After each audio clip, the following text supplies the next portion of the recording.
എൻ്റെ ചെക്കൻ എന്നെ എപ്പോഴും ചീത്ത പറഞ്ഞുകൊണ്ടാണ്. ഹലോ, അതെ, എൻ്റെ ചെറുപ്പം മുതലുള്ള ഒരു ആഗ്രഹമായിരുന്നു മോഡലിംഗ് എന്ന് പറയുന്നത്. ഏകദേശം ഒരു 7th സ്റ്റാൻഡേർഡിലൊക്കെ പഠിക്കുമ്പോൾ മുതൽ എനിക്ക് ഭയങ്കര ആഗ്രഹമായിരുന്നു മോഡലിംഗ് എന്ന് പറയുന്നത്. സോ അന്ന് വനിത മാഗസിൻ ഉണ്ടല്ലോ, അപ്പോൾ അതിൽ ഇങ്ങനെ അതിൽ ഫസ്റ്റ് പേജിൽ ഫോട്ടോയും അതുപോലെ തന്നെ അവരുടെ ഡീറ്റെയിൽസും കൊടുത്തിട്ട് ഇതിങ്ങനെ ഞാൻ കാണുമ്പോൾ എനിക്ക് ഭയങ്കര ആഗ്രഹമായിരുന്നു അങ്ങനെ ചെയ്യണമെന്ന്. അങ്ങനെ ഒരു PG ഫസ്റ്റ് ഇയർ ആയ സമയത്ത് എനിക്കൊരു മോഡലിംഗ് ഷൂട്ട് കിട്ടി.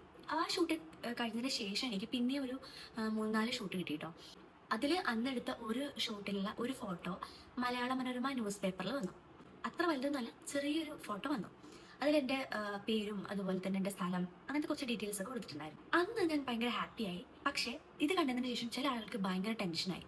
അങ്ങനെ എൻ്റെ നാട്ടിലുള്ള ഒരാൾക്ക് ഭയങ്കര ടെൻഷനായി. എന്തിനാ ടെൻഷൻ എന്ന് വെച്ചാൽ, ഇനി ഈ കുട്ടിയുടെ ഫോട്ടോ പേപ്പറിൽ വന്നല്ലോ, സോ ഇനി എങ്ങനെ നല്ല ചെക്കനെ കിട്ടുക, ഇനി എങ്ങനെ ഇവളുടെ കല്യാണം കഴിയാം, ഭയങ്കര ടെൻഷനായി ഇവർക്ക്. പക്ഷെ എനിക്കെന്നത് കോമഡി ആയിട്ടോ തോന്നി. കാരണം എന്താണെന്ന് വെച്ചാൽ നമ്മുടെ സക്സസ് എല്ലാവരും ഒന്നും ആഘോഷിക്കുന്നില്ല. ഇതേപോലെ നെഗറ്റീവ് പറയാൻ ഇഷ്ടംപോലെ ആളുകളുണ്ടായിരിക്കും. ഇതൊന്നും അല്ല കോമഡി. കുറച്ച് വർഷങ്ങൾക്ക് ശേഷം എനിക്കൊരു ചെക്കനെ കിട്ടി. ഇനി ചെക്കനെ കുറിച്ചാണെന്ന് പറയും. എൻ്റെ ചെക്കൻ എന്നെ എപ്പോഴും ചീത്ത പറഞ്ഞുകൊണ്ടാണ്. എന്തിനാണെന്നറിയോ? ഫോട്ടോ എടുക്കാത്തതിന്, വീഡിയോ എടുക്കാത്തതിന്, അത് അപ്ലോഡ് ചെയ്യാത്തതിന്.